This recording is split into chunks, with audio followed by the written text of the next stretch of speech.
borrow some space? Of course, of course. So, Fall under the table. I might sit. So, can I just leave it like? All right. Yeah. So thanks very much for the invitation. I'm very happy to be here again. So just to say something about, to situate this paper, so it departs from an existing and ongoing debate about procreative selection decisions. So these are decisions about what sort of child to bring into the world. And this debate has mainly taken place in the context of genetic selection of embryos by couples undergoing IVF. And we contribute to this debate by proposing a new principle called procreative altruism that we think should guide such procreative selection decisions. Okay, so parents are often faced with a choice about what sort of child to bring into the world, and this is most obviously the case in the context of assisted reproduction, where parents sometimes can make use of the information about their embryos in order to inform their decision about which of several embryos to transfer to the womb to produce a child. But similar choices may, of course, also arise in natural reproduction. So, for example, sometimes parents can influence the characteristics their children will have by altering the timing of conception. So, for example, a woman suffering from rubella may reduce the chance or the risk that her child will suffer from blindness or deafness or brain damage by just postponing conception until after the illness has resolved. And in general, when we delay conception, we actually increase the risk that our child will have Down syndrome. So I'll refer to decisions about what sort of child to bring into the world as selection decisions. Now, in recent years, several authors have proposed ethical principles that should guide such selection decisions. So, for example, Julian Savulescu has proposed a principle called procreative beneficence, which basically holds that parents have a significant reason, or prospective parents at least, have a significant reason to select a child from among the different children they could have that can be expected to have the best life. So this is the most recent formulation of procreative beneficence.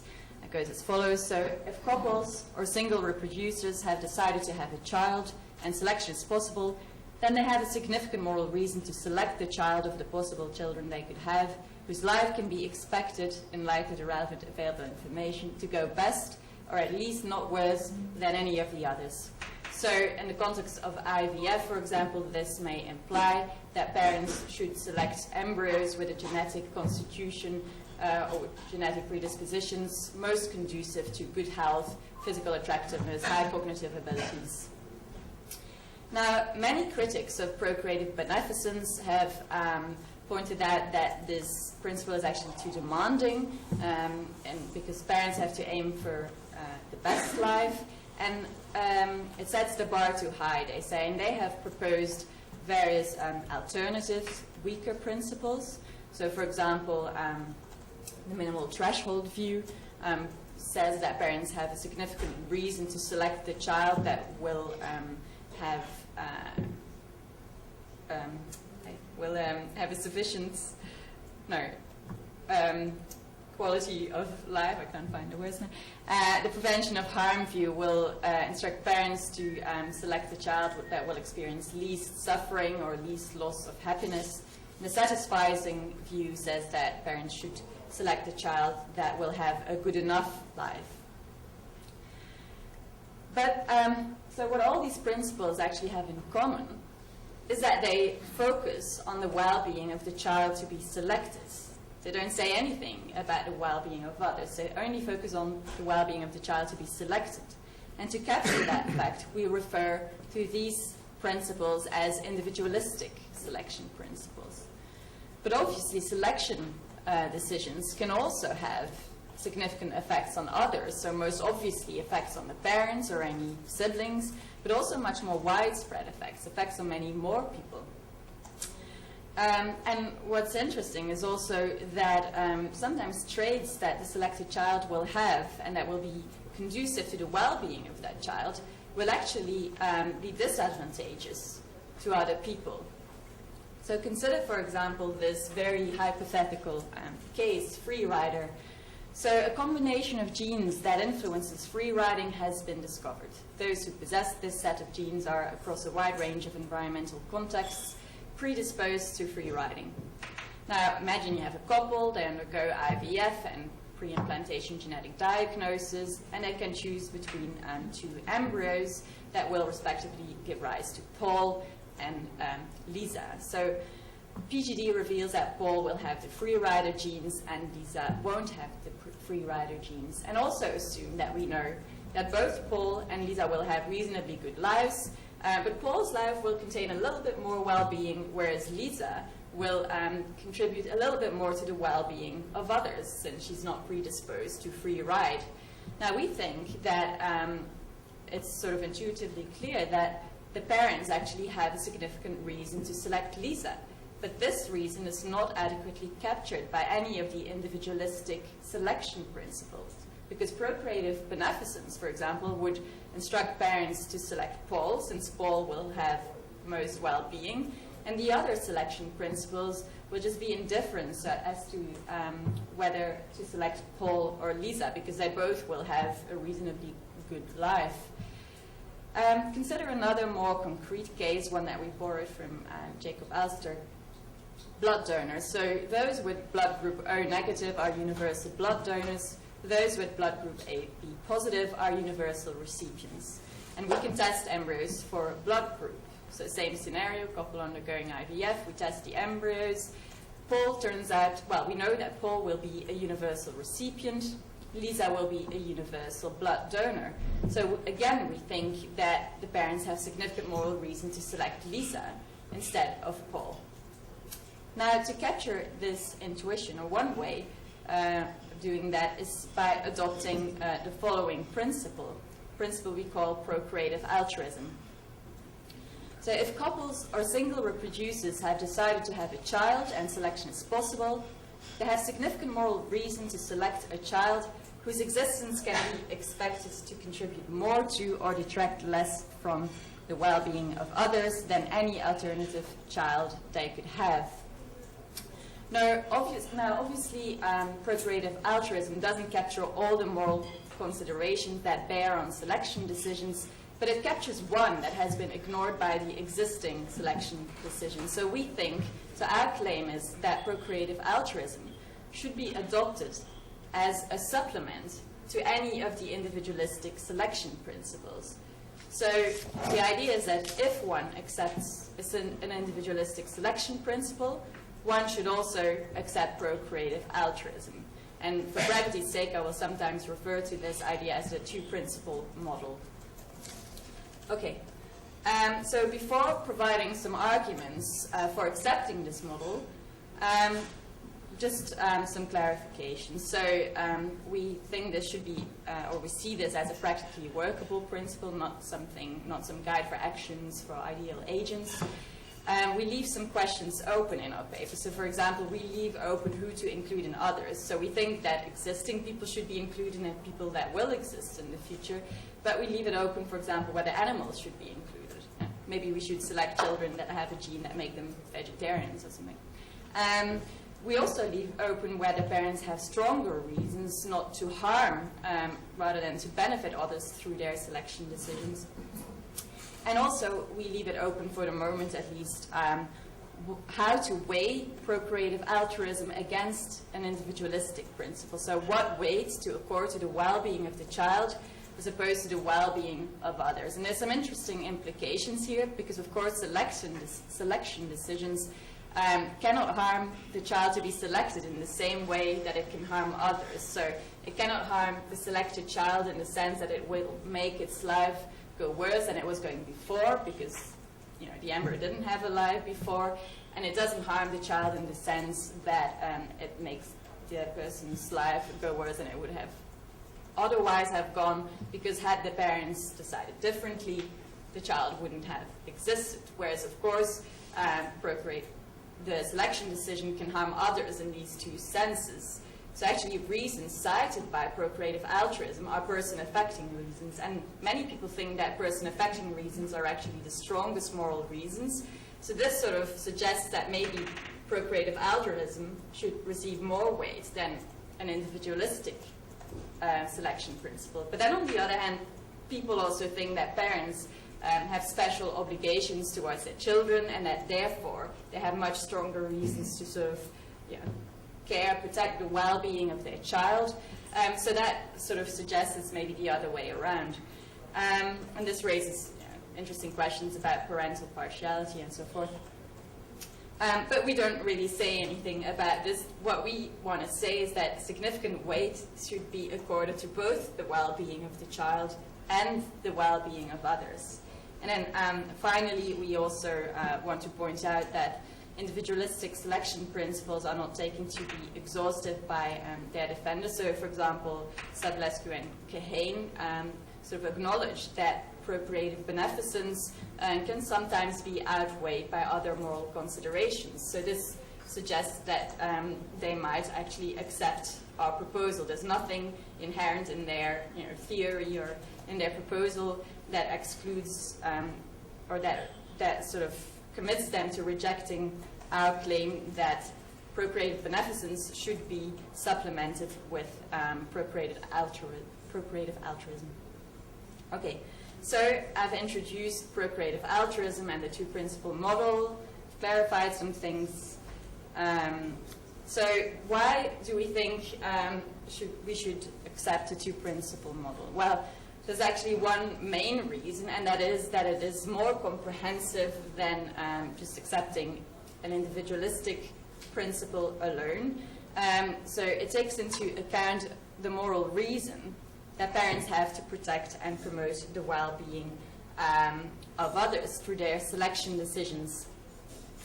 Now, why I think there is such a moral reason, because this is of course quite controversial, and that is because, well, in general, we sort of think that people have a moral reason to protect and promote the well-being of others through their actions. And the existence of such reasons is actually also recognized in the context of parental decision-making, contexts that are quite closely related to procreative selection. So we generally think that parents should raise their child not only to have a life that contains much well-being, but also to have a life by which they sort of protect or promote the well-being of others. So, for example, we think that parents should sort of encourage moral sensitivity in their child or inculcate certain beliefs, certain values by punishing harmful behavior and by rewarding beneficial behavior. So accepting procreative altruism would sort of be a natural way to extend these common sense ideas about good parenting to the context of procreative selection. Now, in the case of one particular individual selection principle, procreative beneficence, we think there's another reason why our model is better, and that is that it is less susceptible to the self-defeatingness objection. So this is an objection that has been adduced against procreative beneficence, and there's two versions of this objection. So a first claim is that, well, if parents adopt procreative beneficence as sort of maybe this suggests that these people will be overbearing, parents, and this will actually have an adverse effect on the well-being of the child. It will actually reduce the child's well-being. And the second version sort of claims that procreative beneficence will lead to a kind of arms race. So if all parents try to maximize the well-being of their child by selecting a taller child, then in the end, none of these children will have higher well-being because they will all be equally tall, and tallness is only good if you have more of it than others, and so forth. So we think our model is less susceptible to these objections, because first of all, there is no excessive focus on the child's well-being, as it also instructs to focus on the well-being of other people. And secondly, because it also requires us to take into account any adverse effects on others by giving our child certain positional goods, such as height. Okay, so just in the remainder of this talk, I'm not sure how long You're fine. Yeah. Okay, I'm just going to consider a few objections. I think many more will come up during this discussion, but one of the main was, well, is this principle really applicable, especially in objection, that when we think of applying the principle or the model in the context of genetic selection. So, of course, our genetic knowledge is and will remain incomplete. We don't know much about traits that are conducive or detrimental to well-being. Also, whether a trait will actually be expressed will depend on environmental factors, not only on whether someone has a particular gene. And then, of course, there's also further complication. The effects on well-being will also depend on environment, for example. So say you have a society that is threatened by extinction. If we create children that will have a gene for promiscuity, this may actually have social benefit, social good effects. But in a flourishing society that sort of, whose good functioning sort of depends on stable family structures, promiscuity might be a bad thing socially. But also the well-being effects might also depend on social role of the person. So, for example, if you have compassion, that might be a good thing for others. If parents or priests have compassion, might be a bad thing if a judge has a lot of compassion.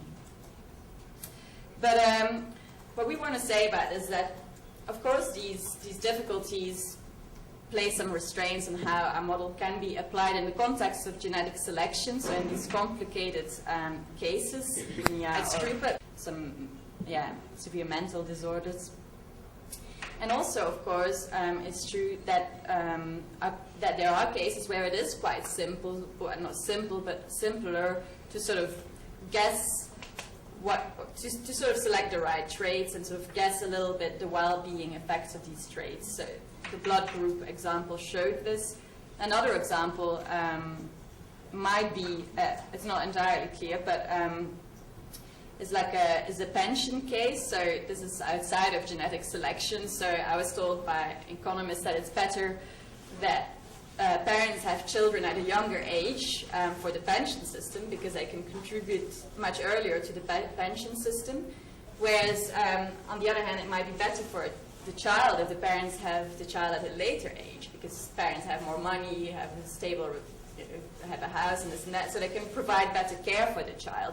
So, so here maybe we also have to think about applying the principle outside of genetic selection, where we may have more useful information about well-being effects. Anyway, quickly, I might skip this one because it's too similar to the previous one, but another objection might be that our model is actually redundant. So I gave the example of focusing on a few traits, for example, schizophrenia or certain mental disorders or diseases that are bad for the well-being of the person and bad for society. But of course, people, for example, applying procreative beneficence may also focus on these traits. So we may actually end up with the same children. We may select the same children. But we think that in many cases, our priorities would be different. So one example is sex selection. So suppose you have a society that favors men, so a society in which men have also, as a consequence, more well-being. Now, procreative beneficence may instruct parents to select for a boy, because the boy will have, or can be expected to have, more well-being. But procreative altruism may actually instruct parents to select a girl, because in this way, well, first of all, this may correct the sex ratio in society, so this will have social benefits, and it may also help to reduce sexist attitudes toward women by sort of sending the message that women are valuable too.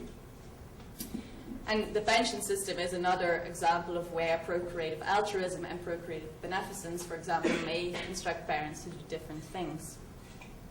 Okay, final objection, an objection that, of course, has also been adduced against individual selection principles is the fear for a slippery slope to coercive eugenics. This objection may actually be stronger to our model, since the state or society in general may actually be tempted to coerce people a bit more to follow our principle because of the social beneficial effects. So we think this is something that has to be taken seriously and may well provide a good reason to not adopt our principle in illiberal societies. But we think that in liberal societies, procreative autonomy is sort of more or less well protected, and also parental autonomy in, regarding moral education is quite well protected, and we just think there's some reason for optimism to think that such a slippery slope wouldn't occur. But it's a concern that has to be taken seriously, and we may have to, put safeguards in place to avoid such a slippery slope. Okay, so just to conclude, we just think that the selection debate has focused a bit too much on the well-being of the future child, not enough on the effects of selection decisions on the well-being of others. So our claim is if one should adopt an individualistic selection principle, then one should also adopt procreative altruism. There are legitimate concerns, such as the one about slippery slope to coercive eugenics.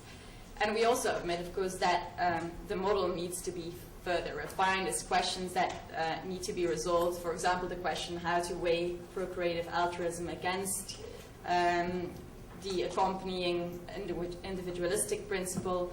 Also, I think interesting questions are, should this principle guide decisions about, for example, whether to create a child or about whether to adopt an existing child? How would our principles say something about that? In general, the selection principles don't really apply to these cases, but maybe we should think about applying them to such cases, or about or applying to decisions about whether to have children at all. That was it. Thank you. Another compelling presentation, and admirably to time.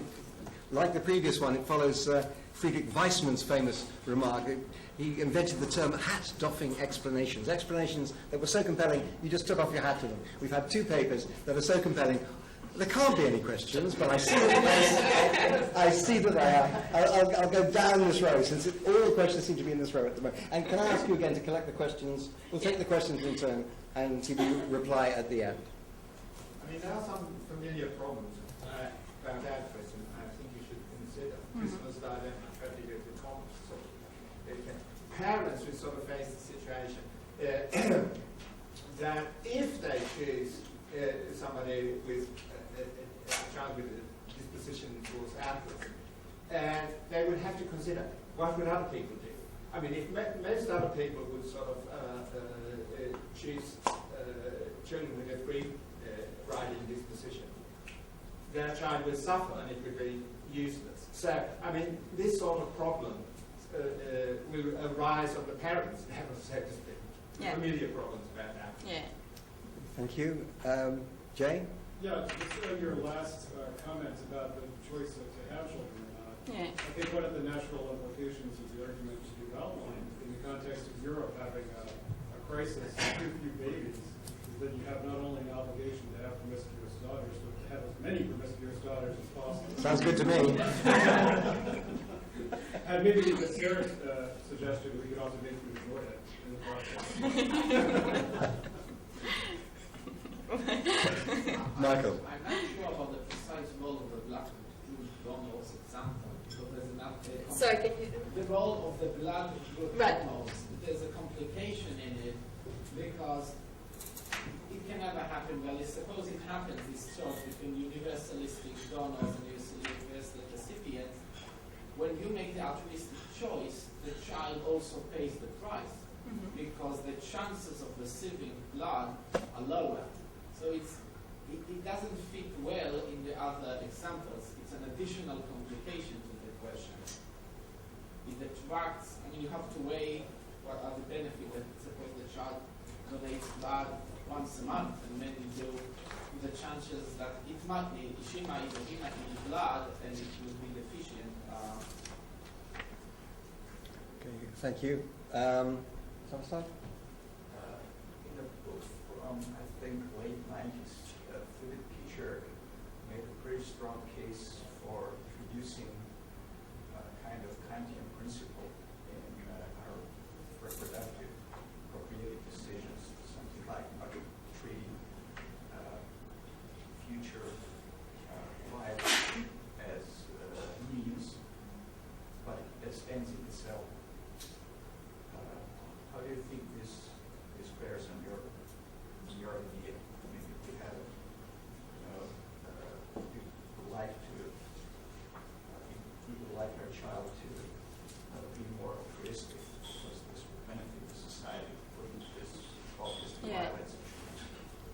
Thank you. And finally, in this round, no, sorry, two more in this round, and that's it.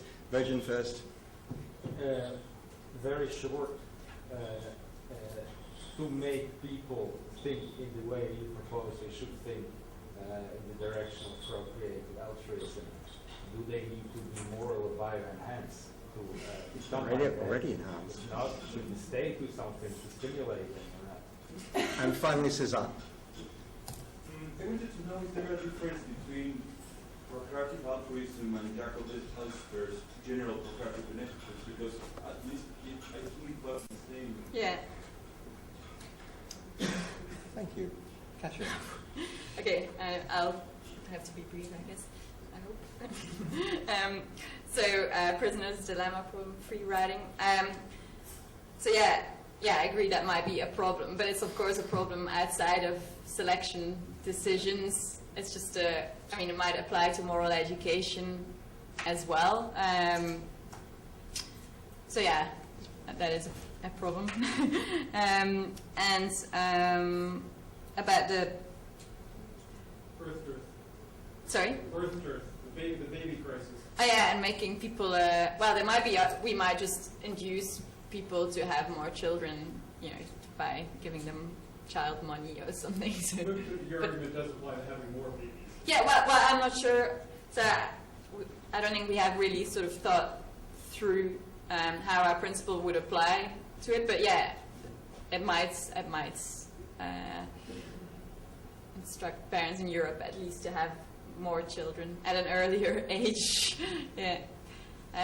Blood group. Yeah, that's an interesting point. So, the fact that the child in itself pays the price is not really a problem, because we think that the well-being of the child should be weighed against altruism. But maybe your point was, if everyone does that, then there will be many more people who can't receive blood from. Then it will be more difficult to give these people blood or something. There are induced equilibrium, so you must give the same answer. This is a dilemma with blood. Right. Yeah. I'll take the time for it Yeah. now. Conceptually, it's one more step ahead of the example you showed. Yeah. And then a Kantian principle, whether parents might be using their child as a means, for others. Well, of course, they wouldn't be using their child as a mere means, because they still have to take the well-being of the child to be selected into account. They just have to also think about the well-being of others. So they wouldn't only, what Kant was objecting to is that you only use people as a means. But if you also treat them as an end, then it's fine. So if you also take their well-being into account, this might be less problematic. Need prospective parents to be morally enhanced. Yes. Okay. And yeah. And maybe the general procreative beneficence. So we wrote our paper actually at this sort of the same time as Jacob Elster's. There is a difference, because Jacob Elster sort of suggests he only focuses, of course, on procreative beneficence. That's one difference, whereas we take all the individualistic selection principles into account. And he sort of says that, parents have good reasons to select a child that will sort of increase general value in the world. And we sort of focus more on well-being effects, because we think it's a bit less controversial and might be accepted by more people. Thank you. Thank you very much. We have 30 seconds. 30 seconds. You're next.